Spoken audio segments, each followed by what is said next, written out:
ఈరోజు ఆదివారం కాదు, కానీ చల్లని వాతావరణంలో నాకు చికెన్ తినాలనిపించింది.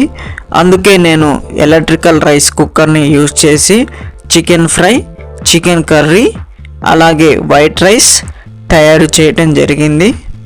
ముందుగా చికెన్ని బాగా శుభ్రం చేసి మసాలాతో మ్యారినేట్ చేసి కుక్కర్లో చికెన్ ఫ్రైను గోల్డెన్ కలర్ వచ్చే వరకు వేయించుకొని తర్వాత అదే కుక్కర్లో ఉల్లిపాయలు, టమాటాలు, మసాలాలు వేసి చికెన్ కర్రీని రుచిగా ఉడికించాను.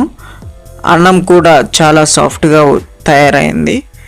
వేడి వేడి అన్నంలో చికెన్ కర్రీ వేసుకొని పక్కన చికెన్ ఫ్రై వేసుకొని కలిపి తింటే అద్భుతమైన రుచి.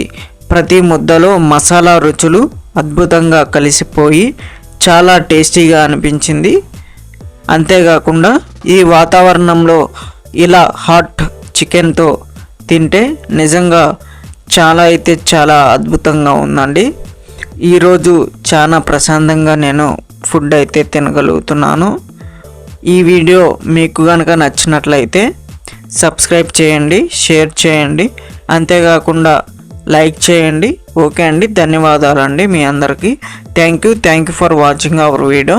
Please subscribe our channel. Subscribe చేసుకోండి.